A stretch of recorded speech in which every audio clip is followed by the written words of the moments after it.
Unmute. All right. What's up, everybody?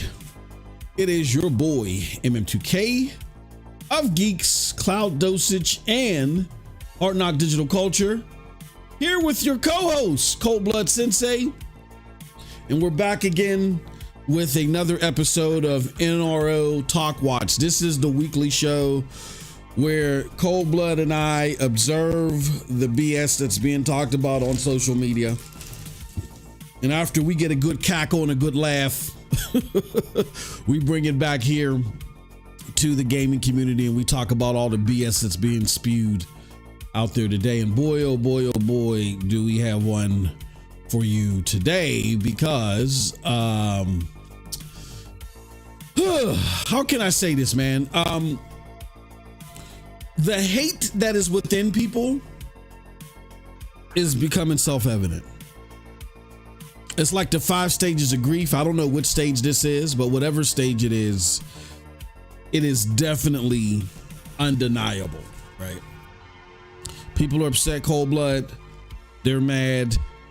They can't take the fact that Xbox is not competing in a certain lane that they wanted them to compete in before, so they're just stumbling all over themselves and trying to find ways to make excuses for all the rhetoric that they spewed. We're going to address a lot of that today as it relates to teraflops. Now, all of a sudden, these same people that lured you in with your super chat and the ad revenue talking about T-flops and frame deltas, oh, now they want it doesn't make any sense. We don't talk about that power. What does power matter now, right? Now that's the way they want to take it. Before we get into all that, I'll defer to my homie Cold Blood. Just ask him, just in case you've been living under a rock and you haven't been paying attention to our streams. Cold Blood, what you been playing, man? I'm over the weekend. You can already avoid the Xbox by playing all of these games on PC. But are you ready for Microsoft to do away with exclusives forever? Oh, man. When I normally introduce you, that's when I go take a swig, and I almost choked.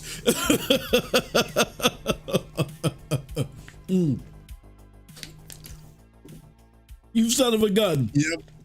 Oh my God. Are you ready for Microsoft to no longer have exclusives? What's up, Cole? What non-Microsoft exclusives were you playing this weekend? Microsoft exclusive? Yeah, no non-exclusives. Hell no. There are none. What exclusive? Colt just told us there are none. Shout out to Colt. Yeah, but what you been getting into? What you been gaming on this weekend, brother? The Final Fantasy. Yep. It will stay that way until I beat until the game is done. Until the game is done. So, and hopefully you guys are paying attention to that, because that's a perfect segue into this. Let's show it to you. We got a giveaway going on. We're giving away $70 USD towards PlayStation Network credit. In order for you to qualify, you have to A, make sure that you're subbed to this channel. B, make sure you're subbed to MM2K Gaming streams. That's where some of these streams will be at.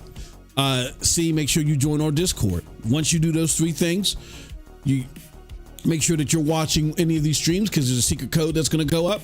And when that code goes up, you bring that code back to the Discord, the specialized Discord thread for this giveaway, and you're entered.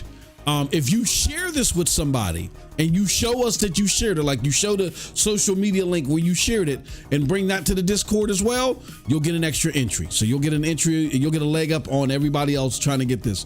The thing is that we need 50 entrants in order for this thing to go live. We're not going to get finagled here. We're not going to get bamboozled. We need 50 entrants. When we get 50 people that participate, we'll spin the wheel. All right. I'm going to put, speaking of that, I'm going to put that right in our chat. Don't miss our $70 giveaway. Okay. And then we're going to put the details here. Boom. You can use that to get Final Fantasy yourself, or whatever you want to do. You know what I mean? Whatever you want to play on PlayStation Network. Okay. But that's not it, Cold Blood. You want to know what else happened over the weekend? We got added to... Wait. Didn't TikTok get banned over the weekend? It's close. It's close. It's getting there. It almost got banned, but it's getting there. They got to vote on it. But besides that whole mess of a travesty, whatever that crap is. You played Peppa Pig finally. Oh God, I don't even want to. Yeah, but check out our Peppa Pig stream on MM2K Gaming streams. That was torture. That was absolute torture, but it was funny. You had fun, bro. You had fun. No. The one part with the brother. Became the dinosaur. That shit was classic. That was classic. What the fuck? This is for kids. Like it's one of them games, man, where you gotta wonder if there's some fucking secret agenda they're trying to indoctrinate our kids, man. Because shit, that fucking Peppa Pig. Some of that shit is scary, dude. Fucking creepy ass grandpa everywhere we go. Yeah. You gotta check out the stream. But yeah, and again, in regards to that, when you guys super chat, donate, or once we activate the members, we're gonna give you guys some of these torturous games for me to play. And your when you contribute, if you give us a game suggestion. That'll help formulate our next Foamy Friday. As a matter of fact, we don't have one right now. So right now, as things Paw Patrol from Sean. Oh, did we? Oh, excuse me. God damn you, Sean. He said Paw Patrol. God damn you, Sean. The hell? Okay. All right, we'll see how we're gonna get a hold of Paw Patrol, and then we'll yeah, that'll be the next Foamy Friday It's game. a Game Pass. You can oh, you can outvote Sean. We'll give y'all till Wednesday. We got to know by Wednesday. You can outvote Sean in the super chat, please. Don't vote him. No, don't. But it can't be. It can't be like, oh yeah, you got to play Dragon's Dogma. No, something that you know I cannot freaking stand. It's not AAA genre defining. It's some trash, or it's some kiddie stuff that you know I'm not gonna get my kicks out of. Yeah, definitely. Power World. Oh God. Yeah. Yeah, I'm not from that era where everybody beloved Pokemon and shit. Nah, it's not my era, but yeah, y'all make me do Power Word. I might throw up in my mouth too. But yeah, check out those streams. But another cool thing happened over the weekend. We got added to Spotify, and now we're on. I know I have the iTunes logo up there, but it's Apple Podcasts. So here's what you're going to want to do. All these podcasts that are here on this channel, we stream them to Apple Podcasts, Spotify, freaking Amazon. Like, we're everywhere now. So what'll happen is you're gonna go to whatever platform. You're gonna look for MM2K Gaming Podcast Network. As soon as you put in MM2K Gaming, it should pop up. But it's MM2K Gaming Podcast Network. Put that in, and you'll find our podcast deal. We already got a few episodes up. This episode is going to go up there too. And then we also got a couple of members podcast that are up there as well. Let me see if I can pull that up. It'll let me do it. Probably not. Okay, so yeah, and there's members podcasts out there as well. If you're interested in becoming a member, definitely just go to the podcast. The link is in the description when you go to the audio podcast, and you can become what is called the Sponsors Club. As a matter of fact, let me see. I might be able to pull it up right now. When you join the Sponsors Club, if you like listening to all this stuff in audio, you know what I'm saying, which is understandable, become part of the Sponsors Club. Here it goes right here, and you'll get the bonus content there. So, we're just trying to be everywhere for everybody. There it goes right there. It's part of the Spreaker iHeart network. It's called the Sponsors Club. You can unlock exclusive support content.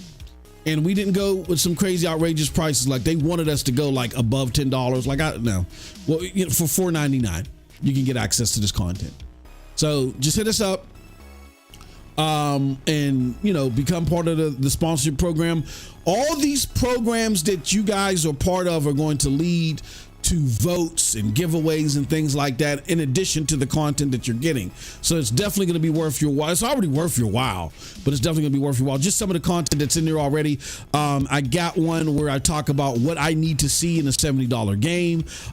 We also talk about I took shots at Destin Legary, man. He pissed me off. He pissed me off a few days ago because he said some stuff that just doesn't make any sense. We'll talk about that more tomorrow. I just wanted to focus on some of this nonsense around TFLOPS today. And then also, I had an interesting conversation with that Risk It for the Biscuit guy. It wasn't really a full-fledged conversation, but me and him had like a mini back and forth, and I was just confused over something. So I talked about that engagement and what I'm confused over. So definitely check that out. It's all part of our members' content.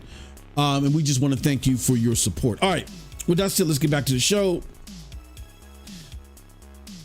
All right, man. I don't have any notes. We're going off the grip, as they say, with this one, but we got to talk about it. What is it now? Xbots don't want to talk about TFLOPS. Let's put that on the screen.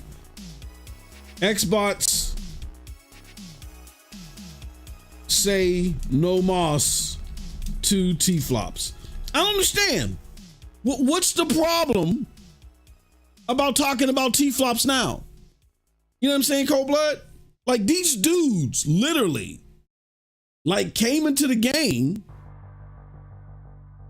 bragging and boasting about how they, you know, the Xbox was gonna do 40 to 50 frame deltas and all that stuff, right? Remember that? Remember when y'all was talking all that stuff? 40 to 50 frame deltas. And how PlayStation was still going to be a fun platform to play on, but it's just not going to be able to compare to what Xbox is doing. And here's one thing I want to address. I'm not going to say any names. I'm not going to. I can't speak for my brother Cold Blood. You know, Cold Blood is going cold blood. I'm not going to say any names today. Here's what I am going to say. I don't like when people deceive consumers. You motherfuckers were out there proclaiming that Xbox definitively was going to outperform PlayStation with games, period. Like it was a no-brainer. And you said it based upon the power that it was going to happen. Some of you were on podcasts where they said it's going to be 40 to 50 frame deltas, right? Like you co-signed on that shit. You were actually on those panels. Now fast forward to all that shit not being true. No, but before I fast forward, you were also saying, you know what? I'm going to be playing my games on Xbox because Xbox is going to be way more powerful. This is before you got the shit in your hand and you knew what the fuck what you were going to get out of the box. You were doing what people are doing now, seeing specs, hearing speculation, and coming up with an assumption and deciding, well, based upon that assumption, this is where I want to play, right? So fast forward to now you guys want to say, oh, there you go, paying attention to TFLOPS. See, I never said TFLOPS. I never said the word TFLOPS. So y'all worried about TFLOPS is stupid. That's bullshit. Here's why it's bullshit. All TFLOPS are is a theoretical computation of power that gives you some raw number that's easily digestible and marketable. That's all TFLOPS are. It's a mathematical computation of power. It's an equation, right? Something that's new. Whether you say the word TFLOPS or you assume that numbers written on a piece of paper determines the outcome for a box and what it's going to put in your hand and what you're going to see with your eyes, you're all in the same boat. So because you didn't say the word TFLOPS, you're not fucking safe. Shout out to the homie Silverback with the $2. He says, power means nothing, sales mean nothing, scores. Yeah, it's like you want to nullify and you want to eliminate anything that goes against the rhetoric that you were saying. At the beginning of this, TFLOPS were everything. And when I say TFLOPS, power was everything.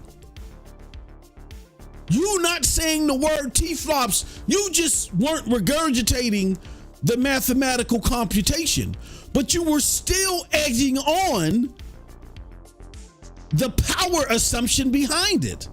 You assumed that because there was these little numbers on a screen or on a piece of paper, that the Xbox definitively was going to blow out the PlayStation 5. And don't try to deny it. The receipts are out there for everybody to see, including me, including Cold Blood. We have those receipts.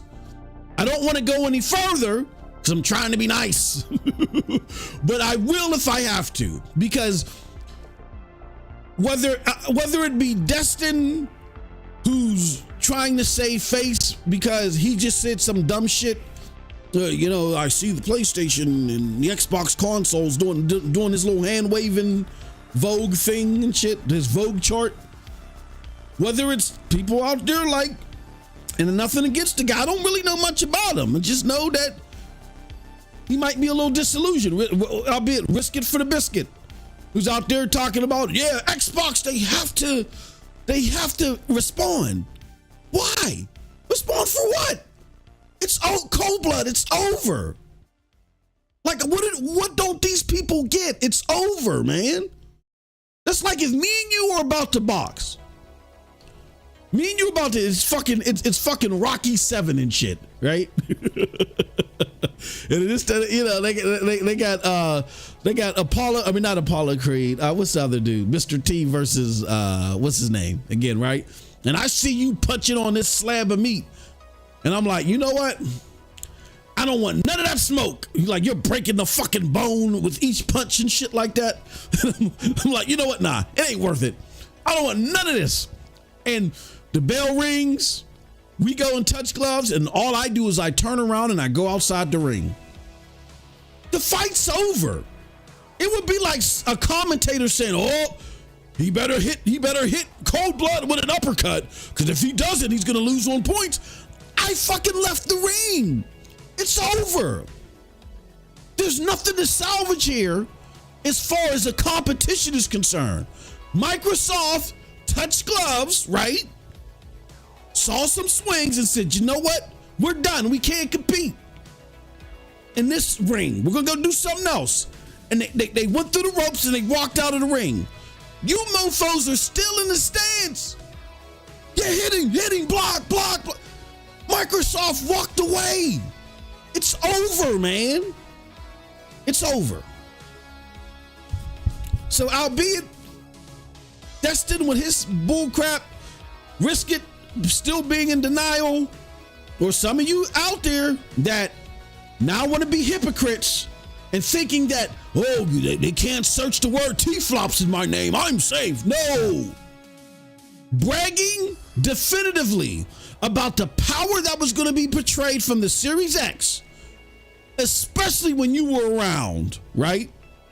Especially when you were around when the Xbox dropped the 1X and you saw the revelations of the PlayStation 4 Slim coming out with God of War 2018 and God of War 2018. I'm not talking about on the PlayStation 4 Pro. I'm talking about on the Xbox, on the PlayStation 4 Slim. When God of War 2018 on the PlayStation 4 Slim looked better than any game on the Xbox One X, that's when you knew. That's when we knew that TFLOPS didn't matter. All that mathematical computation stuff didn't matter. And how do I know that you know? Because we got the podcast out there when y'all said that stuff back then. None of these numbers, and it wasn't just TFLOPS, none of these numbers matter. The only difference now is that some of you diverted over to Xbox specific fandom and content. Then you switched the game up a little bit. Why? Because the super chats were juicy. Finger looking good, right? The freaking ad revenue. Pour some of that ad revenue sauce on that shit. It was all tasty. Now y'all switched up the game. Now it's pony. Now it's, oh yeah, the Xbox is dead. This is where I gotta play my multiplat games. I mean, I'm gonna play on PlayStation for the exclusives, but man, there's no question my multiplats are gonna be divine. And then other consumers fell for that rhetoric. Instead of you being responsible and saying, you know what? I may be leaning towards some of this stuff, but history will tell us shit doesn't matter. It all depends upon how the tool sets and everything is to be applied, if it's going to be too cumbersome for developers. And B, how well is this set of consoles going to sell? Is it even going to be worth the developers' time to take that extra work and program for it? We didn't really see the potential of the series, the Xbox One X, until like what, 2 years after when Red Dead, I think it was 2 years or a year and a half, Red Dead Redemption 2 launched, and Rockstar just said, fuck it. Every other developer don't think it's worth it because this is the least selling console out there, but we're going to try to work with these tool sets and make this motherfucker sing. And then shit look great, but that's one developer out of the multitude of games that were coming out. There were games looking better on my $200 PlayStation 4 Slim that look better than my $500 Xbox. That killed the power narrative altogether. That killed it.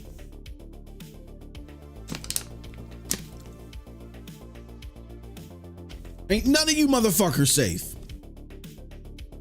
Stop lying to the people, man. Go ahead, Cold Blood. I'm sorry. I blame this shit for all the bullshit Xbox been experiencing. Cole Eastwood, thank you so much for checking out this preview. This was my first time being sent out to an event, and I'm so glad I got to meet the people from Arcane and play Redfall. It was so fun to sit there and play the game for an hour and a half and get immersed into what we have coming for the campaign. There is so much to look forward to, and like I said, I spent that whole time playing as Layla. Get that off. Okay. Just because, yeah. I don't want to get DMCA'd by anybody. I don't want anybody to say, "Oh, he took our." Dude literally knew this game was dog shit, and he lied right to everybody's face. Yeah, we can't keep having. Yeah, like, look, man, Stadia. Y'all saw it. Stadia was sending me shit. Congratulating me on getting 300 subscribers and shit. Sent me knapsacks and all types of shit. I had a very close relationship with them. That didn't stop me from telling the truth. Like, they weren't happy about when their first powerhouse, I guess they thought, powerhouse exclusive Serious Sam released, and it was only 30 frames per second. I said, what the fuck is this shit? Live on air. And I said, no, this is trash. And I refunded it live on air. They were not happy. When I slaughtered them motherfuckers for 2 weeks because of how they made that SG&E announcement, they were not happy. I had people calling me, man. Okay, we get it. You could stop. When games started to drop the 60 frames per second narrative, not a whole bunch, but enough, and I went on a tirade, they didn't like it. When I got on their case about how Division 2 launched, even though it ended up being the best game on the platform later, but fucking how it launched was horrible. Those first few hours were a travesty. They didn't like it. I'm not, even if I like something, I'm not gonna lie about it for a fan base or for clicks, man. That doesn't help anybody. That temporary gain that you get from being on a corporate brand's good side, it's not going to suit you long term if that brand goes away. Like, we were able, like, people were, I'm not oblivious. People were like, oh, you were the cloud dude, man. I didn't want to hear anything about cloud. We said, look, I still am the cloud guy. I fucks with the cloud, but you know what I'm saying? I understand the importance of dedicated device gaming. And we're refocusing our content towards that. Look at us now. Look at me now. You know what I'm saying?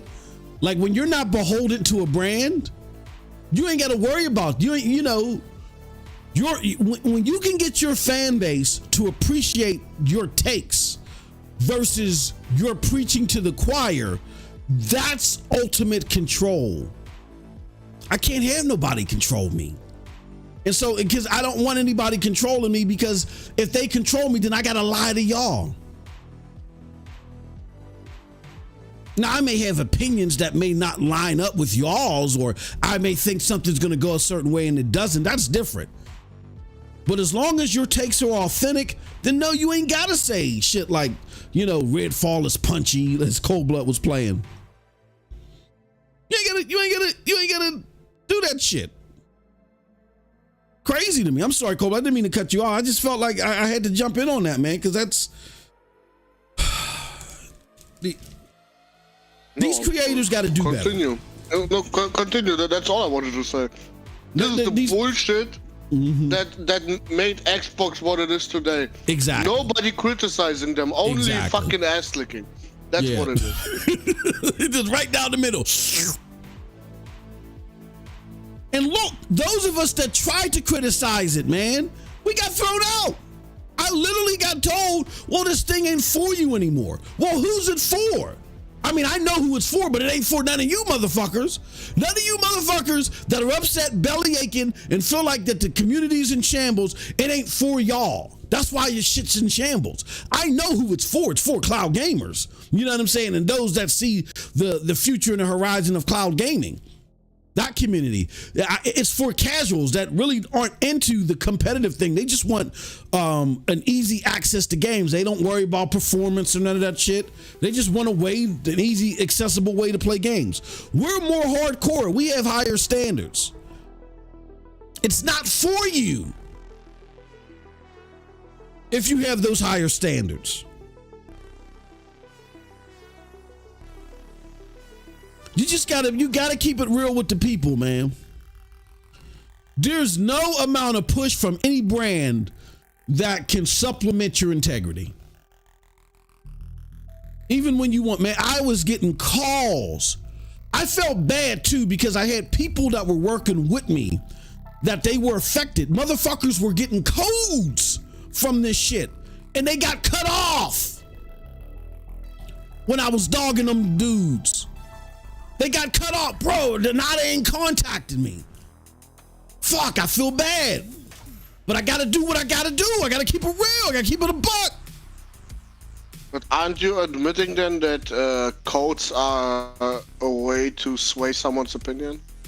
They can be. They can't. Not always. Depends on how you apply them.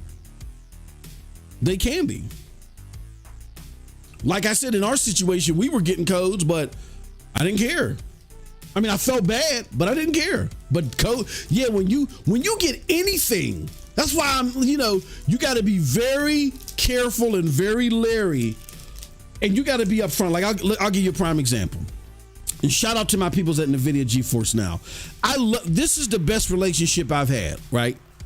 Because I don't have much negative to say about it, because I don't have much negative thoughts that I have about them. But I remember that in a meeting, and I asked them if I ever wanted to share this, would this be NDA? And they said, no, it's not. And it's like, no, we're just meeting with you up close and personal so we can tell you this shit. But no, this isn't under NDA. I said, cool. They said, we're not looking for, these are their exact words too. They were like, we're not looking for corporate shields. And we're not saying, and the dude stopped himself. He said, I'm not saying that's what you were doing with Stadia. I kind of like, he's like, I'm not looking for that. We feel like that we have an extensive way for people to interact with their games who normally don't have access or can't upgrade their rigs. We feel like we got a product for them. And we just want to reach out to creators who agree with us on that and want to share the shit. Fine. That's it. Like, that's it. Just like they told you, hardware, when it comes to gaming, hardware is always going to be our number one business. Always. The VP said that. So we just want people to experience what we have to offer, because we think it's the shit. And you guys are the best people to spread that word. I have got on their case about the whole day after shit. I feel like that the way that they added that game to their showcase was irresponsible, and it kind of like validated the fakeness of that company. I've said that publicly. I've said some other shit. They don't care. still got banishers and shit. You know what I'm saying? Ow, hit my fuck. I still get shit to promote. They don't care. Just don't lie about the product or make some shit up. You know what I'm saying? And it'd be egregiously wrong. That's it. And I told them that from the beginning. I said, before I say that I'll, promote or do anything, like when I do the GFN Thursday, that is a promotion show. Where we just we take their blog and we recite it or whatever, and then that's it. But that right there is a promotion show. But anything else that I do, where I call out Phil, was it Phil Eisner, whoever did, where I just say my other shit, that's it. That's different. So if you just want to know what's coming out with NVIDIA, and even on my promotion show, which they don't control, I get it. The promotion show is to say, hey, this is what we're putting out there. So, just let people know what they're putting out, what we're putting out there, and give them your thoughts. That's basically the agreement. Even on my promotion show, now everybody else keep it squeaky clean, and they don't have any dissension on their promotion show. I'll let Cold Blood come up in there if I'm live. If I'm live, Cold Blood will be up in there and he'll be talking mad shit in the chat. Fuck GFN. This is bullshit. This, that. That's how I roll, man. You got to operate with that type of integrity. If you don't operate with that type of integrity, man, you're fucked. You're going to be fucked. You may not, it may not seem that way at first, but when it comes to it long term, you're going to be fucked. Now you got people out here scrambling. Now power doesn't mean anything. It's ridiculous, man. Let's go to the chat. We had Silverback with the $2. Thank you. We got Mag in the house, co-host of the show with Colt. Shout out to Mag. He says Xbox is moving forward with cloud, handheld engagement, and publishing. They aren't going to fight Sony for power. They prove that with the focus on the Series S. Xbox lost the competition. Exactly. Mag, I'm glad at least you get it, bro. Mag, what we need you to do, bro, is we need you to go out there and rap to some of your brethren and just tap them on the shoulder and say, go home, John Rambo. Wait a minute, he's a co-host? Yeah, he's the co-host on Colt's show. I forget the name of Colt's show. But the other guy that's in there, I don't know if you ever seen. Of course, I know you don't watch it. And look, I'm really not. I don't hate Colt. I don't even know him all like that. I'm just saying the way he portrays things, it was more or less like I gotta sock it to the ponies. Like Mag, he's the guy that would do some of the comical skits where he's running. We got the pony mask on and shit like that. Like he came at it from at a comical level. I don't mind that. Like Sean or Shane from We Bleed Green, but that's fine. But when you seriously go and say shit like Redfall is punchy or whatever, why are you doing that, bro? Like, don't do that, man. Don't do that. Or like Jazz when he got mad at Z, when Z was like, yo, I'm hearing from there, and I saw the messages. Z wasn't lying. Yeah, Crackdown could be in trouble, man. It's not going the right way. It could be in trouble. Maybe they don't release it. Or Z was just basically reporting on the development woes with Crackdown. And Jazz is like, oh, that idiot. Meanwhile, Jazz used to feed Z articles back in the day. Like, stop this. Z's the same Z. He's raunchy. He's in your face. There's no filter. But when he's agreeing with you, he's cool. I kind of experienced that. I was beloved in the cloud community until I didn't agree with their sentiments. That you're trying to do this and you're trying to do that. You got to keep it authentic. The real recognizes real. I came when I first started reporting on cloud, they loved me for how I pushed back on Xbox and its lack of progressive technology when it came to the cloud. They loved it. Why? Because Phil Spencer was talking shit on Stadia. They loved it. As soon as Stadia died, and they felt like a lot of them felt like the only second or the only next choice, logical next choice was xCloud. Oh, then they hated it. People I don't want to be your friend anymore. People left, packed up they shit, took their ball and went home. I don't care. You got to keep your integrity. I'm not going to sit there and lie to nobody. Just like if Cold Blood hears me say something that he doesn't agree with, he's not going to let it flow. He's like, hold on, Moss. Hold on. You know what I'm saying? And we'll go back and forth until it's straightened out. We're not going to sit here and knowingly lie to people. Are we always going to get it right? No, but we're not going to sit here and lie to people. Fuck that. It's not worth it, man. Mag said, I will tonight. Laugh out loud. I appreciate it, bro.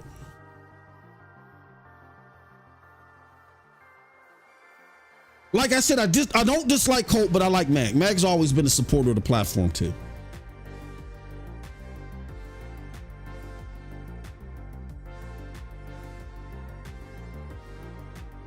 Oh, Mag with $5. Hold on 1 second. Hold on, brother. I'm coming. I'm getting your shit. As soon as it pops up. There you go.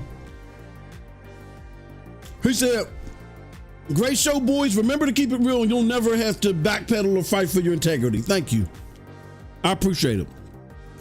See, mofos like Mag, Storm, Cold Blood, I don't mind them. You know what I'm saying? They're joking about it. They're trying to keep it jovial. It's funny to them. You know, and in some cases you get to work with people that don't that may not do that. I don't expect Mag. I don't need Mag doesn't need Colt doesn't need a bodyguard. Mag ain't here for that. And Mag doesn't feel like that he has to defend Colt. He's his own person. I'm for him. And it's not just Colt. There's other people from that lineage that now want to sit there and say, well, I didn't say TFLOPS. That's bullshit. If you were sitting there tooting the power, all TFLOPS is a mathematical equation of the power. So you can speak of the power in a more marketable way. That's all it is. It's this all this CPU and the compute units and it's 64 TFLOP. No, that's 72 TFLOP. No, that's 87. It's like a benchmark.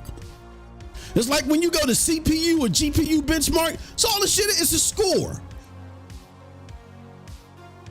So whether you were talking about TFLOPS or you were still using the mathematical computation or the info behind the mathematical computation, you still were hyping power without knowing exactly what the power would translate to.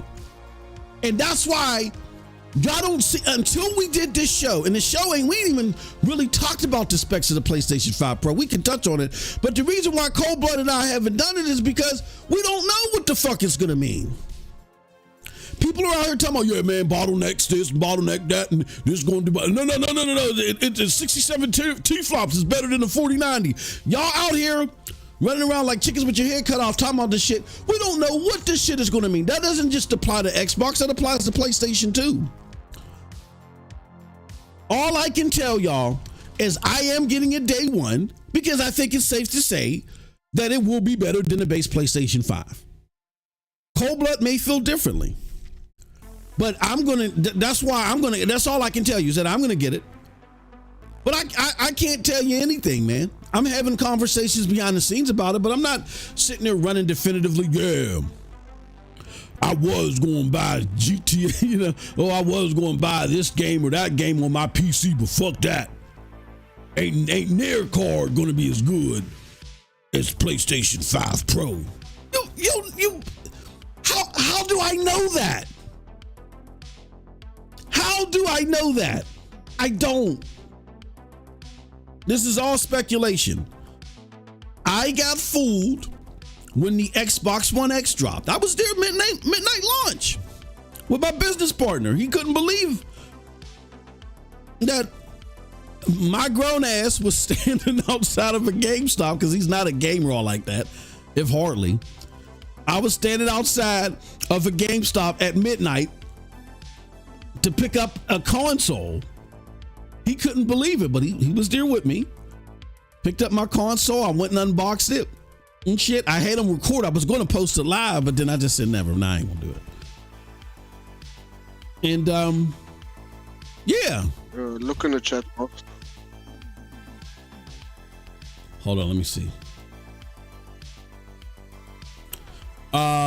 You said you in our chat? Yes. Which chat you read? Oh yeah, no. You talking about Meg's $5 comment? Yeah. Yeah. I read it. Oh, you did? Oh, sorry. Yeah, I read it. Because I was away from it. Oh, no, that's okay. Meg Thank said, you so much, Meg. Yeah, appreciate it, brother. Now, Meg's always been a supporter, Cold Blood. That's why I know where these look, man. Y'all think that I hate these motherfuckers. I don't hate these people. I think I did just release a video saying that I can't stand, but no. I don't hate people that disagree with me. I don't know y'all to hate y'all. I don't know y'all to hate y'all. I'm just concerned, and I get dismayed when I see people misled. I'm a nerd from way back. Mag or whoever's in the chat, I don't know if you motherfuckers can relate to this, man. I was the fucking big old, I was always a big kid, man. I was big at like 10 years old. I was big, like adult big. They thought I was a fucking adult. And I'm this big ass kid, bucktooth kid with glasses and shit like that. Who I had family members that tried to use my size for nefarious shit. And then I had other family members that were like, no. They were the complete opposite spectrum. They were in Star Wars and video, and it was like a tug of war. Like, no, we need him to beat some motherfuckers up for it. No, he's gonna hang with us and, watch Dune, the original Dune from the 80s. And the nerds won. Thank God the nerds won. And so I became a big nerd, and I would go down to the arcades every fucking Saturday, bro. With my $20. We made sure we scraped up $20. We go to the arcade. We playing games all Saturday, man, having a fucking great time. There was a place in downtown Pittsburgh called Aces. And then we would go out to Monroeville Mall. That was my Saturdays for years, man. I've been doing this for a long time. I started on the ColecoVision in fucking Commodore 64. Back then, when there was no Google, there was nothing but libraries and shit like that. Like I said this in a prior stream, you had to know what you were talking about. Like nerds, the nerds of today wouldn't have survived 30 years ago. You would have been ousted a long fucking time ago. This is why I'm always shaking my fist at my lawn, talking about get off my lawn. Because y'all run with shit that you don't know about so fast because you Googled it. When nerds back in the day took care to understand what it was that they were telling each other. So I had that mentality. So you fast forward to today, and I see people, because this shit is lucrative, now they want to get up here and just say the first thing that they can on Google and make it sound like it's gospel for super chat and ad revenue. It irks the shit out of me. That's why everything is the medicine, the prognosis, the dosage. It's like it's supposed to be a cure to the sickness of misinformation that y'all love to spew out here. That was the original thought of the branding. Like there's a sickness out here. Y'all love to believe a lie. Here's instead of believing that lie, here's the benefit of understanding the truth. So it's not that I hate these people. I'm not saying Mag in particular is guilty of this. I mean, they may have supported Xbox longer than I would have. I just saw the silver lining I knew what my expectations were, and I said, I got to get the fuck out of here. So I can get out of here, man. And I hate to say it. I don't know how Meg feels. He probably won't say anything, and that's cool. And Meg, I don't want to keep picking on you. I normally, when I get supporters in here and we're vibing, I kind of like focus on you guys. Like when Will Sink is in the chat, I'll do that too. Shout out to Will. He's another big Xbox enthusiast. Matter of fact, he's the one that got me podcasting. When him and Destin and all them, I don't know if you remember Xbox Uncut. That's where Tim Dog got his podcasting chops started on Xbox Uncut. And I remember when those guys welcomed me on, and I said, well, I'm going to start a podcast too. And they're like, well, what is it going to be called? And I said, it's called Scram Punks. And they were like, what the fuck is that supposed to mean? Like, it sounds like some cereal. I was like, well, no, I'm an older gamer. I've always had that mentality of, because all these lies, like, get off my lawn. So Scram Punks, you know, that was the mentality of the show. He said, oh, okay, whatever. But, yeah, I just want to make sure that people aren't being misled, and there's a lot of misleading happening. You can't just take your fucking L, man. I had to take my L for Stadia. Matter of fact, I take my L every day because Cold Blood reminds me, you back that fucking Stadia. He reminds me every day. I take my L. You got to take your L's. If you were boasting about the power and definitively talking like the power was the end all be all, and it was definite. Xbox definitively was going to blow PlayStation away. Not, you know, you win this one, I win that one, you win that one. They're splitting hairs. If you were running with that rhetoric, it don't matter if you said the term T-flop or not. You got to take your L. Because Muggs is collecting receipts right now. And they about to smack them on the table like some dominoes. And then I don't know how y'all gonna come back from this if y'all just don't take the L and just move on. And the thing that I wanted to get Mag or anybody else that's that's an enthusiast of Xbox, what I wanted to get your thoughts on is the way I saw it was Phil was the problem. And when I say problem, Phil was the problem as far as Xbox being competitive the way that I think the gamers wanted them to.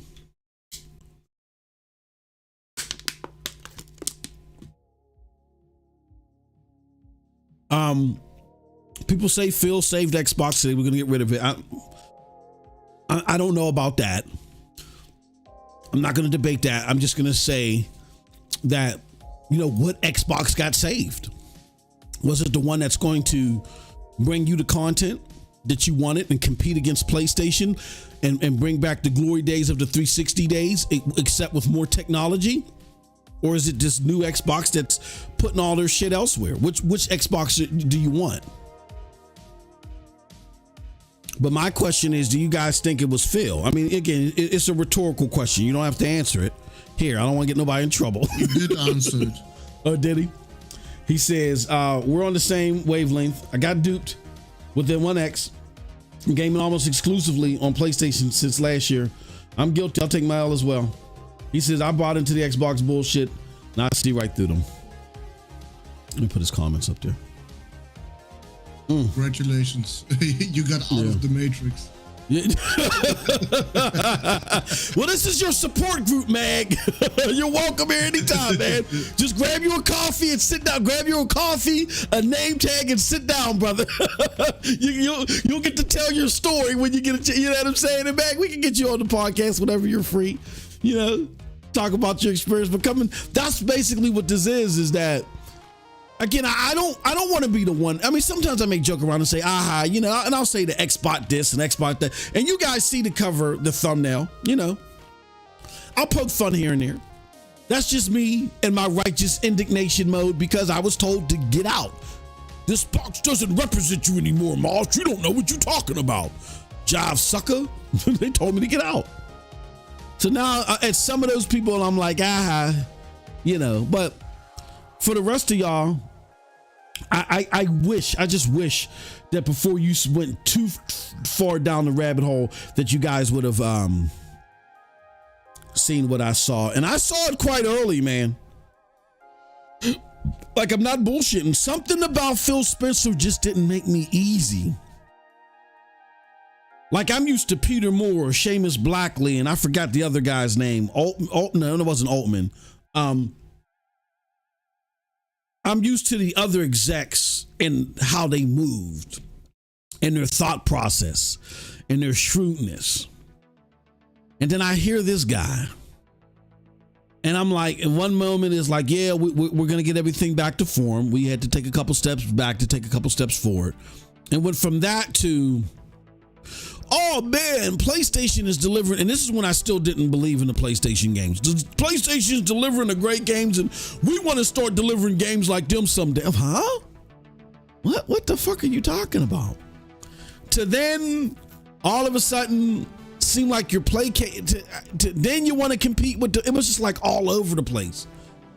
And I feel like a huge part of it was Satya, because Satya has no respect for the culture. But I feel like that if Mike Ybarra was there instead of Phil, I don't know, what do y'all think about that? I'm gonna put that out there in the chat because I don't want to get anybody in trouble. But let's do a poll. I personally feel like if Mike Ybarra was head, do you think Mike Ybarra would have done better competitively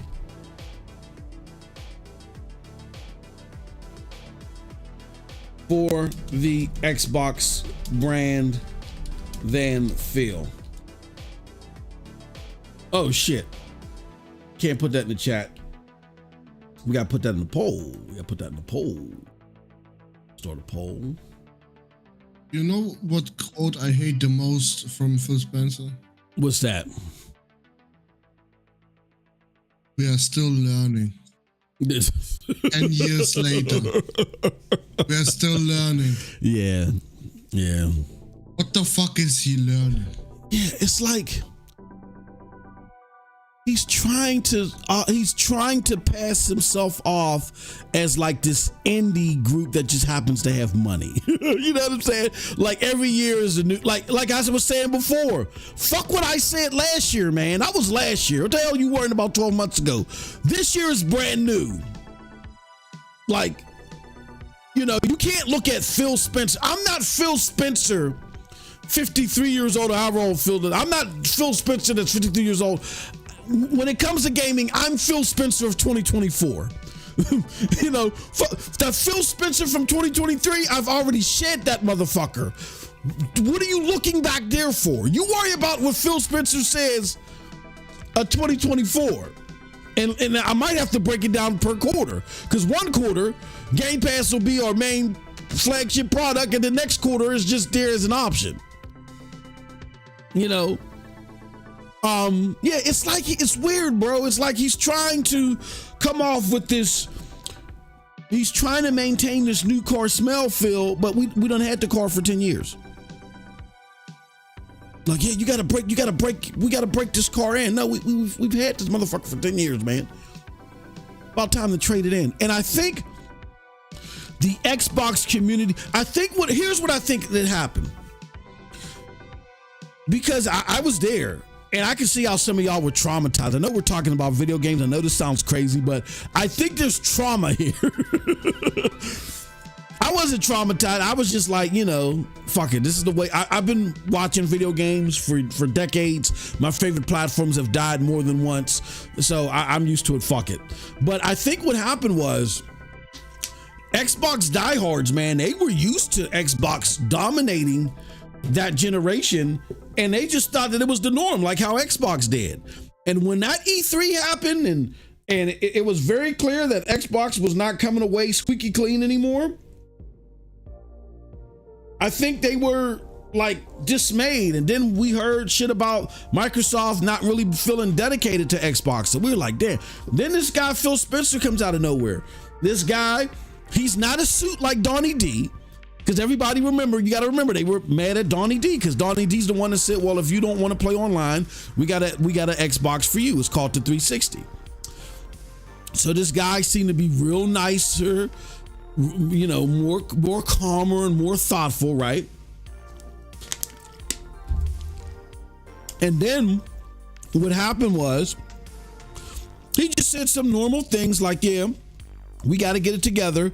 We're going to rebuild. And I think everybody liked this guy. I'm used to the cutthroat, and I'm a business guy too. Like all my business mentors and stuff like that, like they're cutthroat. That's why I am the way that I am. Like I've never had someone that sat across from me and said, oh, man, you can do it, man. Just twinkle your eyes and believe, man. I've never had. All of my bosses like, what the fuck are you doing, man? What are you doing? Like, come on, you got to do better than this. This is a reflection on you. Fuck you doing. Everybody that has mentored me in business have been like that. So when he's doing all this soft talking and this easygoing mannerism, like I'm looking right past that and I'm like, what does this guy got coming down the pike? And it's nothing. But I'm seeing shit getting canceled. I'm seeing Fable Legends getting canceled. Still don't understand to this day why that got canceled. Then Scalebound got canceled. But they're buying Minecraft. They can't make no money. That's why. Yeah. Yeah, they thought they thought like they couldn't. But shit, that was an awesome experience to me. Excuse me. And you know, if they couldn't, you know, takes like, even if you can't make any money initially off of it, that's when you take the time to figure out a monetization plan. But Satya didn't care about that. He said, there's a game already with the monetization plan in Minecraft. We're going to buy that. And then we're going to leave that multi-plat everywhere. Like I get PC. I even get PlayStation and Nintendo the first few years. But to me, the signal was they weren't trying to be competitive in the way that we were hoping they would, is when they left it on PlayStation and Nintendo after like 3 or 4 years. If the shoe was on the other foot, if PlayStation bought Minecraft, they probably would have yanked it from Xbox and Nintendo day one. Day fucking one. And Minecraft was huge on the 360, right? So it's just the different mind states. I saw it there. And then I'm like, well, what is this guy really doing? Is he really like creating or doing anything or bringing anything to the table? And it was just miss after miss after miss. And the PlayStation people were calling it out, but they were calling it out like, your CEO sucks. And I think out of the trauma of getting your ass handed to you during that E3, instead of trying to, and then y'all were so worried about Microsoft keeping Xbox, because if Xbox was sold, then it was probably dead, right? Or like it would die or something like that, right? Like Microsoft had the money to keep Xbox going. We knew about all the money that they lost. So them being in the hands of someone else meant that they could go the way of the dodo bird, like Sega's console. And we didn't want that. So I think what a lot of you did is to keep Phil looking good, and that he just needs time, as Cold Blood was alluding, we're still learning, like that mantra. Y'all started damage controlling for shit that wasn't excusable because y'all were so fearful of Satya making Xbox kick rocks. And then what happened is that defensive Phil just became what being an Xbox supporter was all about. It was all about defending Phil. That's what it became about.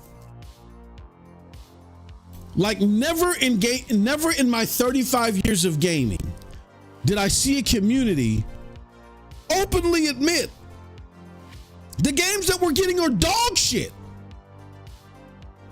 But just give them time. Normally, you don't get into this fucking thing unless you're ready to go. Now, granted, y'all hear that and y'all may say, but Moss, when it comes to Amazon Luna and Google Stadia and all these other, you wanted to give them that's new technology. I'm looking at it from a technological standpoint, and I know those guys at launch can't buck with the big boys. I knew that. That's why I had to tell my cloud people that. They still don't want to hear it. Like, it's going to take some time for this. If it does happen, it's going to take some time. But when you're on that big stage, you don't enter the big stage unless you're ready.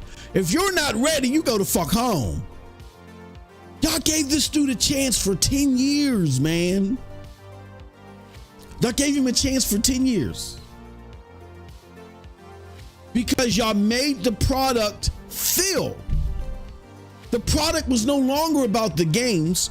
The product became Phil succeeding. And I think once we got past the point to where Satya finally accepted Xbox as part of being Microsoft, he saw how lucrative it could be in 2018. That's when y'all should have gave that motherfucker till like 2020, 2021 to show and prove. And I don't, just because they won a couple of NPDs, just because Game Pass saw some spikes, that wouldn't have been good enough for me. Why? Because it was because of the pandemic. I would have looked at the lineup. I would have realized we're only winning consoles because there are no PlayStation 5s available. And I would have said, you know what? When we get out of this pandemic, this motherfucker got to go. But what happened? Because Satya doesn't understand gaming at all. He just knows that now he's making money and Phil is in charge while he's making money. So he's stuck with Phil. And they rearranged Xbox to suit their strengths and cut away their weaknesses. They can't compete with PlayStation. We're not going to make that the business anymore. The business is we're going to work in conjunction with PlayStation, Nintendo, Famimbo, Habimbo, or whoever the fuck will sell our games. And giving you that as essential quality, that's not what we you here. Like Matt Booty said, Cold Blood has announced it several times. We're going to give you some decent AA efforts a quarter, and you might get a AAA once, maybe twice a year. And if they're not phenomenal, so the fuck what? It's about the entirety of the catalog. And if you don't like it, go kick rocks. We're like of the largest publishers out here now. Fuck you. But I knew back then, man, and I saw y'all's flaws. Y'all were so worried about what ponies were saying, because ponies were pointing at Phil, that instead of y'all just closing the door and saying, you know what, regardless of what they're saying, they're just stating the obvious. This guy's not it. The power behind Phil was just so much that if Xbox was making money, he was untouchable. Simply put, for those of you that were looking for, again, an Xbox competitively to get back to the glory days of the 360 and just simply give you more technology behind that, Phil wasn't your guy. Phil was all about making gaming accessible and making gamers more cultured, and having gamers like myself that just wanted to play Gears, that just wanted to play Mass Effect or whatever. Well, how about you try Peppa Pig? You know what I'm saying? Like how me and Cold Blood did this Friday. You try Peppa Pig. You know, you try these other things, man. I'm a fucking grandpa. I know what the fuck I want. Don't try to convince me to eat no other sandwich on Sundays. Sundays at noon for brunch, I know what the hell I want to eat. Fuck all that experimental shit. And when you look at the average age of the average gamer, they're in their 30s. They're more and more settled. They know what they want. They don't need some motherfucker they've never talked to before and excuse my French, I'm pretty sure Phil isn't a motherfucker. He's a nice guy, right? But they don't need some motherfucker that they never met before telling them, oh, you need to play these type of games. Imagine me going to Cold Blood while he's playing Final Fantasy VII Rebirth, smacking the controller out of his hand. What the fuck are you doing, man? You need to start playing some Division 2. If he doesn't pick up that controller and crack me over my eye, like you look, gamers, the average gamer is an adult. They know what they want. If you're going to be competitive in that lane, you got to deliver them what they want that's in the echelon or the demographic that they belong into. And gamers belong in demographics. It's been like that since day one. I told y'all when I used to go to the arcades, we used to go and see the fucking tabletop Dungeons and Dragons people outside of the arcade. They never stepped foot in the fucking arcade. But because it was a greater gaming space, they would come, sit up there, play their Dungeons and Dragons. We'd watch them for a little bit, go on and play our thing. And, you know, and that's that. The gamers are always going to be in different demographics. You're not going to always be able to cross-pollinate them. I'm sure Gen Z or whatever the fuck they're called, whenever they grow up, maybe it'll be different when they get here. But today isn't the future. I don't know what the average gamer is going to look like 10 years from now. 10 years isn't today. And 10 years is a long time to tell investors, look, believe in this thing that we think is going to happen. Keep investing in us, even though we keep losing money and we can't compete. That's not going to work. So Microsoft has to do something different to keep themselves afloat. And then when that time comes, maybe they can be competitive in an ecosystem war or something like that. But right now, that's just not in the cards. That's all I got to say about the matter. I just don't like nobody. Y'all ain't safe, man. And when I say y'all ain't safe, you're human just like the rest of us. You're fucked up. I've fucked up. I went live when I fucked up. Said, yeah, fucked up. You know what I'm saying? It is what it is. Stop with this shifty ass. Well, you know what? But I never said TFLOPS. No. If you definitively spoke on the power of a console definitively being better than other said console, that is so far from the truth from what we're seeing, you gotta take that L.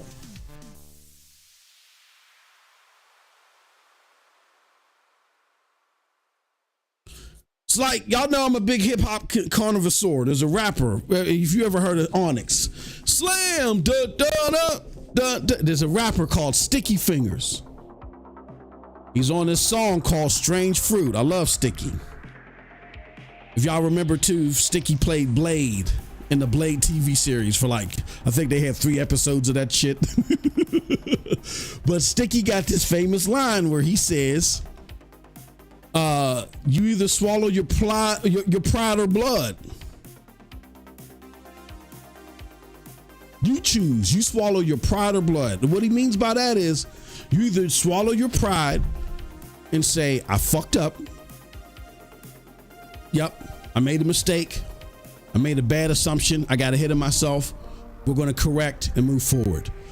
Or you kill your credibility. Your credibility is dead. And you end up swallowing blood. Because now you have no credibility. Nobody wants to fucking listen to you.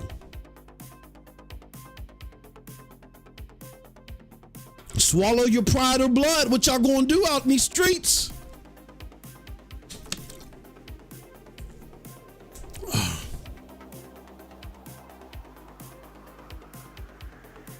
What y'all gonna do out in these streets? All right. Let's go check out some of these comments. Mag says, I get hate mail every week because I criticize Xbox on X and C every week. They call me a pony bot. Hey, Mag, funny. I used to have a co-host. This is where I first heard Ponybot. I'm not going to say they took it from us, but I used to have a co-host. His name was TRS. He was not real keen on all this console war stuff. and the fanboy rhetoric. So he would call himself the pony bot. He said, I play everywhere, so I'm the pony bot. So now that I'm seeing people call Xbox gamers pony bots now, and this is the thing that's crazy, like, to me, this proves how kind of rabid that wing of that community, I'm not going to say all of them, how rabid they've gotten, because I don't hear PlayStation people calling PlayStation gamers pony bots. Like when Cold Blood and I say something bad about PlayStation, say shit that we don't like, you know, the thing with the codes and not being able to get digital codes or what have you. We're not called. We don't get called pony bots. Or Cold Blood doesn't get called a pony bot. For you want to talk about more recognized people than us? Okay, fine. Porterbox always out there every now and again, coming at you know, PlayStation or Naughty Dog. He was on Naughty Dog's case about canceling the factions. You don't get called a pony bot. People disagree with him. But what are you crying about now? But they don't get called a pony bot. Like, there's all this slanderous. It's so slanderous, Mag. I don't know how you did it, bro.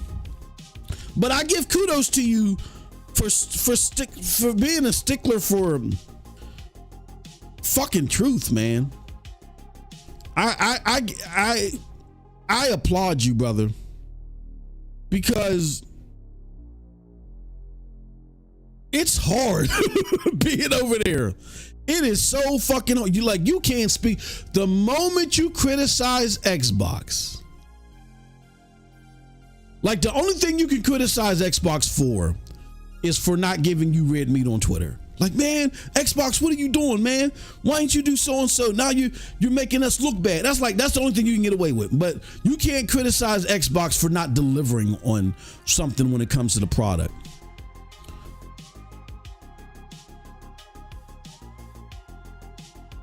I don't know how he is even on Cole's podcast. Yeah, I feel for you guys, man. Because there's motherfuckers, man, they're coming for y'all. And you ain't even got to do what Tim Dog did.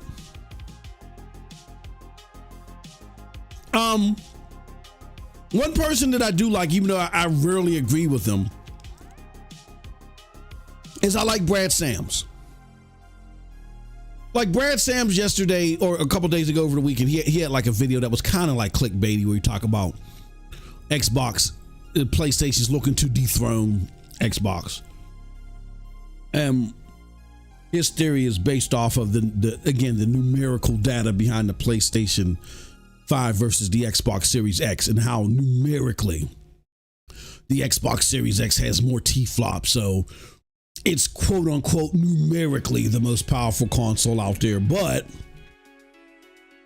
you know, even though it's splitting hairs with the PlayStation 5, and he's saying that PlayStation is numerically looking to dethrone the Xbox Series X. You know, you kind of got something where you look at that and you're like, that's kind of a stretch there. That being said, I like Brad Sams because he usually keeps his information factual, even though his opinion based on that information I don't agree with, but he makes it very clear that, look, this is what I think, but this is the actual facts. There's a couple of times where he said some things at times that made Xbox look bad. He didn't say anything bad about it. He didn't say, oh, this is stupid Xbox. He just put some bad information out there for Xbox, and he got attacked. He got attacked. To all define, and the one thing in particular was the Xbox Series S being a bottleneck. I remember when he put that out there. When he put the revelation of Phil first introducing the Series S, or when it was Lockhart, And developers saying, no, fuck that. We're not, if you put this lockout out here, bro, we're going to develop for the lowest common denominator and then we'll scale up. Meaning that the Xbox Series X wouldn't be utilized. So Phil was afraid of that. He was like, no, I don't want that to happen. So their theory, they canceled Lockhart and they were going to go with the Series X and they were going to go with xCloud. xCloud was going to be the way for those that wanted cheap gaming. That was how you're going to access it, through xCloud. But then they saw what Stadia was capable of. They were like, oh shit, but we can't release this because this will be embarrassing. So they brought Lockhart back. They brought the Series S back, to the dismay of developers. And we remember at launch where there were developers that were belly aching about the Series S. And Brad Sams had put something out there. He unlisted the video, but I still got the fucking link. That's how I know this is true. You can check this very same channel for that video. Just type in Brad Sams, you'll see the shit, son. Brad Sams put out a video talking about this whole fiasco. And man, oh man, oh man, was he attacked. He was attacked by some of your favorite influencers that I'm not going to name any names, that try to be above it all.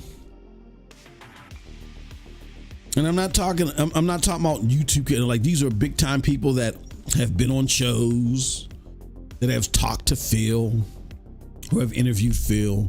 They're well recognized in the upper quote, if you want to call it that, the upper echelon of influencers.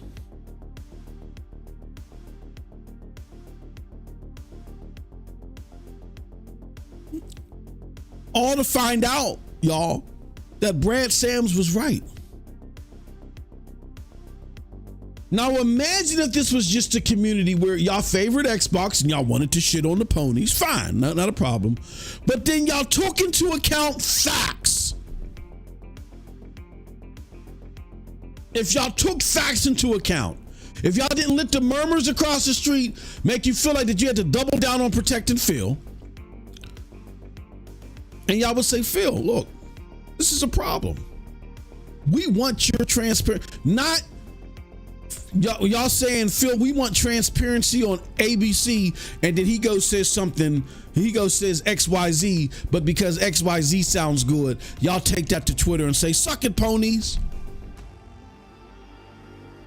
No, you drown out with the noise from across the street. You drown out the noise from the ponies. You close the doors and you say, Phil, what's this shit about, bro? This don't look too good. What the fuck is this? Just if this community would have done that, the Xbox product would be so much better off. Well, number one, I don't think Phil would be there. I think it would, because time after time, him missing deliverables, I think it would have been clear to Satya, we need to get somebody else in here. We got a poll right now, 62% of y'all that have voted. Don't forget, 67 now said, do you think Mike Ybarra, when I asked, do you think Mike Ybarra would have done better competitively for the Xbox brand? 67% of y'all say yes.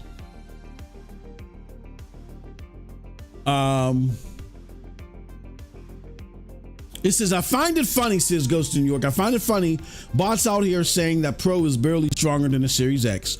Do they know that it will play best on PlayStation is all that matters? That's what they told us for years. Yeah, that's what I'm talking about. It was important enough for you to get your Xbox Series X before you knew what the price was, before you knew how much more powerful it would be, how much more powerful and how many games it would be. It was enough for y'all to just say, I'm going to be doing most of my gaming on the Series X because of these compute units. Whether you said the TFLOPS or whether you just were looking at the raw mathematical equations that made up the TFLOPS. Not saying the word TFLOP or not basing it off a TFLOP number doesn't excuse you. If you were looking at the mathematical equations or the raw mathematical data that made up the TFLOPS score, because that's all it is a score, then you're just as guilty of those going off the TFLOPS. You just went off the raw data instead of the TFLOPS score. Neither one fucking mattered. The raw data number didn't matter. The TFLOP don't matter.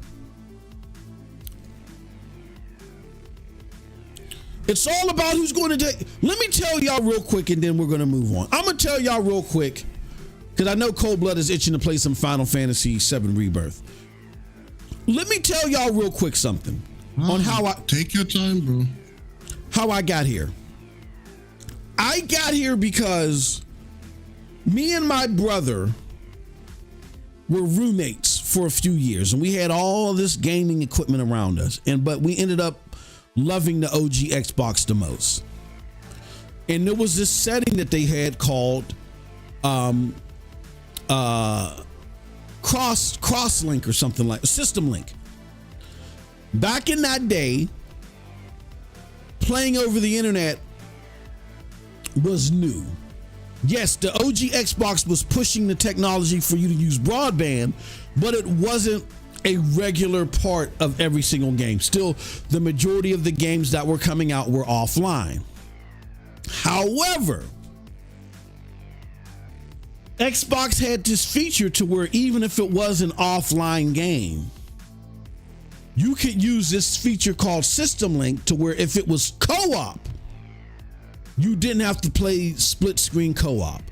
I could play the game on, and we could share the instance, but I would get my full screen on my Xbox and my brother would get his full screen on his Xboxes. We had two Xboxes. We was bumping like that. We had two Xboxes, two PlayStation 2s. I had a GameCube. We had a powerful ass PC at the time. We just had gaming everywhere, right? And we liked System Link. We loved it. So that's how I got into this. I was like, I was naive. I'm like, well, how come more games don't have System Link? So we started a group, and what we did, we tasked ourselves with going to all the GameStops, looking for all the Xbox gamers. Hey, look, you like System Link? Yeah, I think it's the shit. Do you want to see it beyond just brute force? Yeah, hell yeah. All right, well, sign this petition. And we were sending shit to Microsoft. Somebody was blowing their nose with those petitions and throwing them away. Because what we didn't realize is that regardless of how cool we thought System Link was, no third-party published developers didn't give a fuck because there were hardly any Xboxes selling. And they're not going to waste their time to make a feature set like that work unless it's lucrative for them. We learned that early. Now, when the 360 came about, they removed System Link because internet just became more prominent. And then you started having more and more games that just, used the internet, had online, even if they didn't have multiplayer, they had online modes for co-op. So that just erased the need for System Link. So I said all that to say this. I don't care what the proposed feature set is. It doesn't matter. The question is, what is the incentive for the developer to implement it? That's it. It's not about a power narrative. It's a who's winning narrative. If Xbox is winning and they got a certain feature set that's in high demand from its consumer base, then fuck yeah, a developer will put it in. If they're not winning, they're going to ignore it. Like when it comes to the PlayStation 4, Xbox people made up in their mind, oh, it's about power. No, the PlayStation 4 just play rope-a-dope with your ass. First they made it about power, then they made it about indie games. Then they just, because they didn't have their first party titles or they didn't have their exclusive games up to par yet. Once they got the exclusive games up, the party didn't give a fuck. None of that stuff mattered. They abandoned indie games. They didn't promote them all like that. And they weren't talking about power. Like by the time Uncharted came out, Horizon Forbidden West, okay, they still had the power, quote unquote, power narrative. But then directly after those games, the Xbox One X came out. So the Xbox One X had the power narrative. What happened? It's always about the games. Xbox at launch didn't have any bangers to really make the platform look like, oh, this, yeah, I got to grab this. They didn't have them. They had them at the 360. They didn't have them this time. PlayStation really didn't have them either. But so then that meant that everybody was relying on the multi-plat games. And then the simple question was, well, where did the multi-plat games play better? The PlayStation. That's it. There was no power narrative. Where was the best place to play the PlayStation games? I mean, play the multi-plat games. Oh, it's PlayStation. So guess what happened? The people that left PlayStation during the 360 era just went back. That's all. It had nothing to do, it's always been about, if Xbox would have had some killer fucking games, that extra 180p wouldn't have mattered. They would have had to lower the price of the console. Oh yeah. But if they had some badass games, we'd probably be talking something different now. They didn't have any games. Nobody really had games at launch. It became all about the multiplats.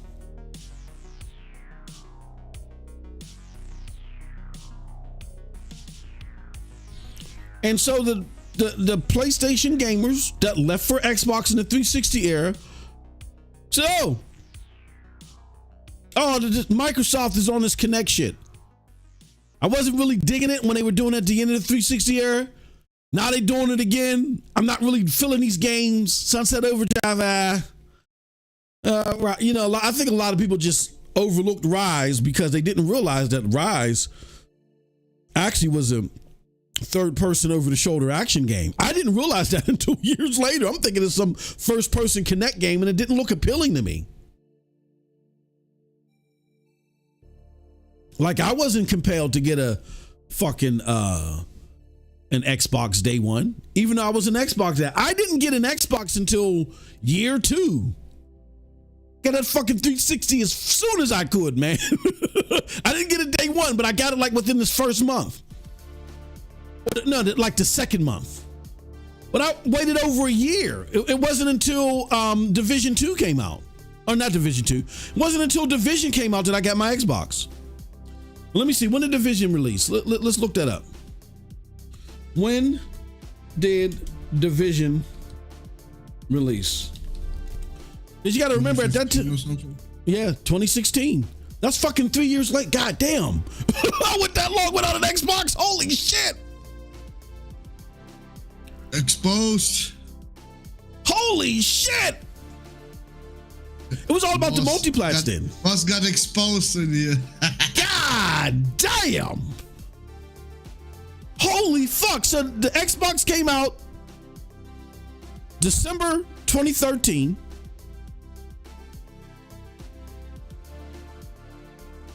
So I didn't get an Xbox till March 2016. I remember I got no. I got it 2 years. Now when did I'm trying to remember because yeah. It was Black Friday and there was a Division bundle, but you got the Division bundle before the game actually came out. So I think so I got mine's 2015. Okay. Cause I remember you got a code for the Division. You got a code for the Division, but you got a code for the Division several months in advance. And then when it came out, you could preload it or whatever. So yeah, I got mine's 2015. I was like, wow, that's a long time, but still, I didn't wait for my 360. I didn't even wait that long for the OG Xbox. I didn't feel the need to get an Xbox One until 2015. That tells you how unappealing the lineup was. I'm sorry. I know we feel like that they got the shaft and shit like that, but it just wasn't, punchy enough. And at that time, PlayStation itself admitted, you know what, we're still working on our shit too. But once they dropped Uncharted and Horizon Zero Dawn, then the trajectory started going up for them.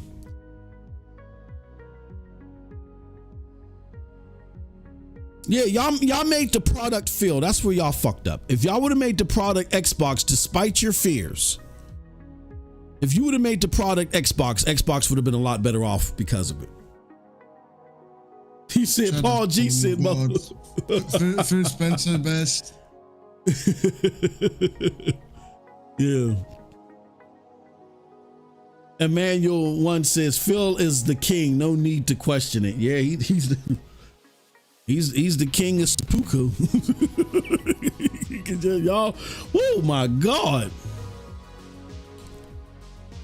Yeah, hey Ron, I'm gonna be talking about that. That is some news on the cloud side that GOG has teamed up with Amazon Luna. It was funny that I was about to do a video for my weekly cloud gaming video that says what the fuck is going on with Luna, but man, holy shit, that's a crazy partnership. Nothing changed. Now if you got GOG games. If you got GOG games, you can play them on the cloud now. That's nice. And look, Cyberpunk isn't on. Yeah, that brings a lot of games to Luna. That brings a shitload of games to Luna. All right.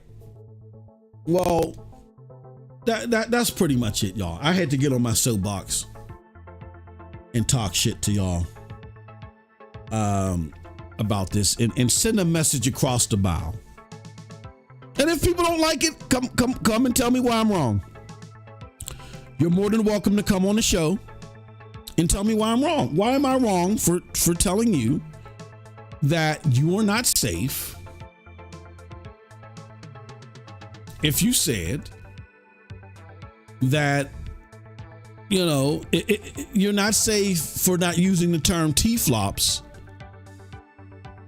if you were still boasting about the power being that much of a difference maker between Xbox and PlayStation? Tell me why I'm wrong. Come on the show. Bring Emmanuel in here. What'd you say? Bring Emmanuel in here. Bring Emmanuel? Emmanuel's never. I think I did offer Emmanuel to come on one time. Emmanuel, he's another one that ran. Where's Jay Gaming at? Bring Mag in. No, Mag. Yeah, I told Mag whenever he wants to come, he can come on in. Is Cole gonna be mad at him? Yeah, yeah. Hey, what's up, Juice? I missed you. Juice in the chat. Shout out to the brother Juice. Yeah, I don't know if Cole will be mad at him. He might. He might. Don't you dare go over there. Like I said, I don't hate. Gets evicted out of the Xbox community. Right? Exactly. Yeah, I've talked a lot of shit on Colt. I have, but he's not the only one. And I've talked shit about the thing because I feel like that those guys had the power to wield a better result for Xbox. Like, I don't think y'all know how much better Xbox would have been if, let's say, Mike Ybarra was in charge. Like, he's a hardcore gamer. He's a no-nonsense hardcore gamer. That's who Xbox needed in charge. Yeah. So was Satya still going to push Game Pass? Was Satya still going to push cloud? Absolutely. But I feel like that your bar would have demanded better results. I feel, again, and I don't want to get too political here. You listen to one of our member shows for that. I feel like Phil ran into a problem. I'm going to say this and then we're going to go. And I think I have the levity to speak on this because I am a minority in the U.S. And I had to advise one of my bosses about this. One day we were sitting in a meeting with a huge client. Like, we really needed this business. The client was huge. And they came and they talked to us. I was during the meeting because there was parts that I had managed that was important to the deal. And they left and they said, we got the what's the call back? What you call that? I forgot what you call that. The response back, because they rejected us. They said, we really liked your business. We really were impressed by. They said they were impressed by me. And again, I'm not tooting. I'm just, we really were impressed by this guy and what he was going to do in his department.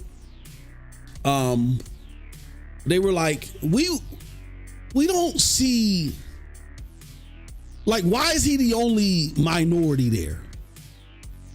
Like, you guys don't have any other talent in mind. Like, we want to see a more diverse, competent group. This is what they said in their response. We want to see a more diverse, competent group. We don't want the same old 1970s mentality with the same. You know what I'm saying? We want to see a more diverse, younger group, national, nationality, all that stuff. We want to see younger, because that's what we're about. That's why we're big. We're big because we are riding off the success of, we don't just stick to one group for how we're going to handle things. Number one, you got to be talented, and number two, we look for talent everywhere. And we like that in the partnerships that we have. And then so I'm sitting there talking to my boss about it, and she's like, yeah, we need to go and we got to start a diversity program immediately. And she's like, I want you to be in charge of it. And I said, okay. And she said, okay, so here's what we're going to do. By the end of this quarter, we're going to have so many of this ethnicity. And I said, no, wait. I'll call her Meryl. I said, Meryl, did you read the response? She said, she said that you guys should have qualified like, their concern is that we got a bunch of people here that still think in the 1970s way. You know what I'm saying? Like, we're very old school. They want something new school. They want sharp, witty, smart people, and they feel like a byproduct of that is that if it's more diverse, like younger people or whatever. But number one, the first thing that she said before she said diverse is she said qualified. So this is not a problem that we can solve overnight. We got to go find the most qualified people everywhere. We got to not just go look in these so-and-so schools. There are other schools we can go to where we'll find sharp, witty people there as well. I'll hook that up. And I started that program when we started working with other schools. But I told Meryl, I said, this is going to take years. You don't want to do a color quota, because by you just snatching people because they look a certain way and you not testing their qualifications, you're going to hurt the company, and you're going to hurt that effort, because they're going to be able to sniff it up. The next time they come with business, they're going to say, okay, you insulted our intelligence. You just put a bunch of different looking people in here. None of them seem to be able to elaborate on anything that we need. We're done. So you can't think like that. Don't do that, right? She said, okay. And then we put a plan into place. It actually took us 4 years to diversify and all that other stuff. And you know, we didn't get that business, but we were able to get more business because, again, we had a more well-rounded, I feel, a more future thinking group of people, because the people that we did have were stuck in the 70s and they weren't keen to the new technologies. Like when I first came, I won an award because they didn't have computers. This was in the 2000s. These motherfuckers didn't have computers. They had this thing called the Wang terminal system that was from the 70s. And thank God that before they even had this meeting, I said, you guys need PC. You know what I'm saying? And we did a program where we got PCs. And then I said, well, things are starting to get automated. Where's your automation at? Oh no, everything's manual. I'm like, no. So I built them a database. I won an award for that. And it's like, when you're trying to diversify, it has to be beyond what's on the outside shell. There are smart people everywhere. Like if you go to world science fairs, there's smart and genius people in third world countries, but they have to be smart. They can't just look a certain way. And I am concerned if that's what Phil did to Xbox. I'm gonna say it. I am concerned if that's what Phil did from Xbox. Xbox definitely looks different. On the outside shell, it looks diverse, but they can't accomplish a damn thing now. Why?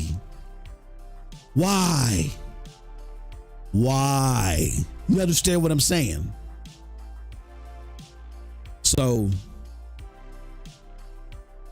those are my thoughts. Take it to the bank or take it however you want it. I just don't think Phil was the guy. I think Phil is a happy-go-lucky gamer. He loves gaming. He wants to introduce people and get them more cultured in all types of gaming. I feel like that he has a penchant of wanting to see diversity, but effective diversity may take some time, and qualifications definitely have to be still paramount. Yeah, like I said, you can go to third world countries and find ingenious people. It's just that they don't have the pathway to getting recognized. There's no spotlight on them. So that's why I said it may take you some time to find these people. You might find out that the people in these third world countries, without all the technology and resource that they may have in these more developed countries, are smarter in some cases. You never know. But you got to take the time and you got to figure it out. And you got to be sure. And I said, read that paper. She didn't say diverse first. She said qualified diverse people. There's a reason why she put that up there. Don't patronize and just go by the aesthetics, because they'll smell it a mile away. Because this is business at the end of the day. They don't want to. They're not just going to sit there and say, like, for instance, if you want to get your taxes done, you know, let's just say you're being audited by the IRS, and you need a tax person to really get you out of this rut. And you got two choices. You got one guy that looks all shaggy and messed up, and you know, doesn't look like that he's groomed his hair in decades, but he's the best of the best. Everybody says, man, this guy is so good that he got me out of tax trouble and found out that the IRS actually owes me money. But right next to him is this, you know, attractive looking person. They, you know, smell nice and they're bringing in food and stuff like that. And they're very friendly and whatever. But they haven't won a case yet. Who are you going with? You know what I'm saying? Who are you going with? And so I don't care about the nicety stuff. Diversity has to be a long-term plan, and you change systematically on where you look at for talent, but you're still looking for talent. You're not looking for aesthetic. You're looking for talent. There still should be a standard. And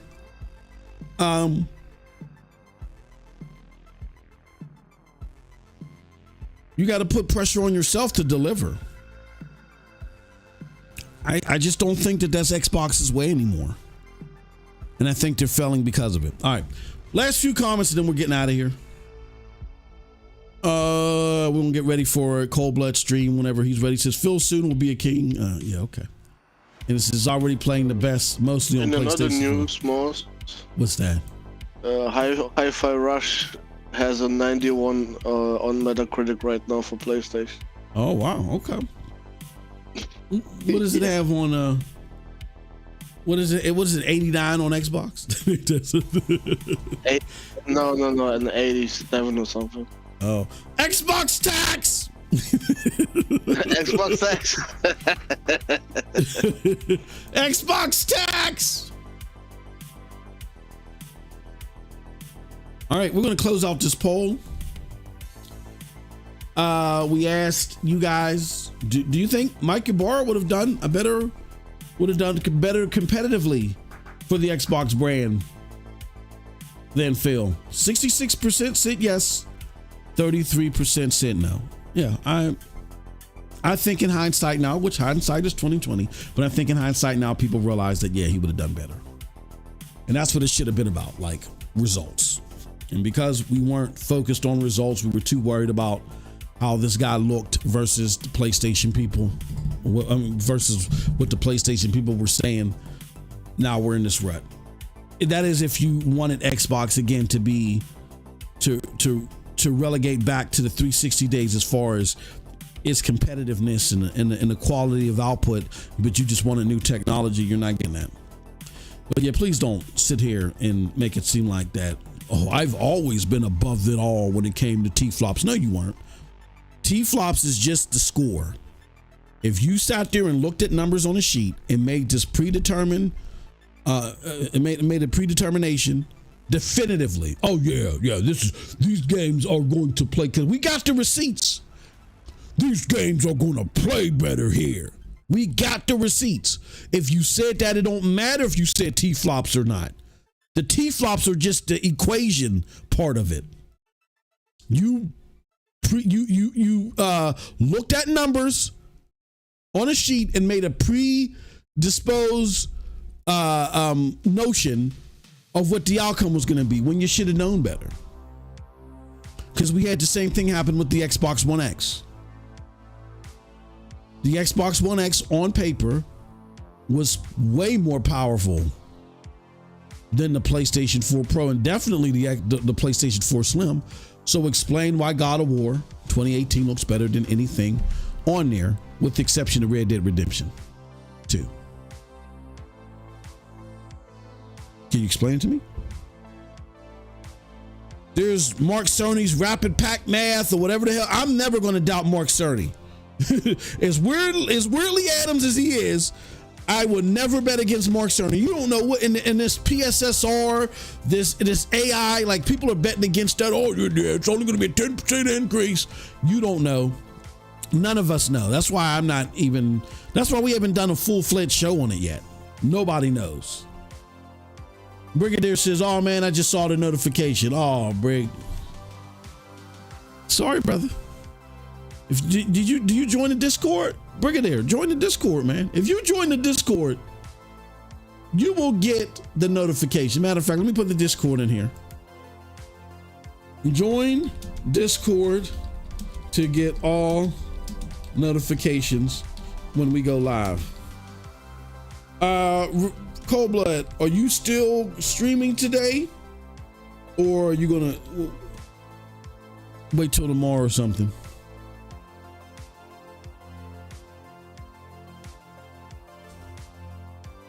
Oh, did he step away? I think he stepped away. Yeah, but a little bit later. Okay, all right. So, Cold Blood is going to stream later. We're going to end this right now. I'm going to go take care of some things. And we will talk later. But I appreciate everybody for coming through. We'll be back here again tomorrow. Until next time, have a wonderful gaming day. Peace.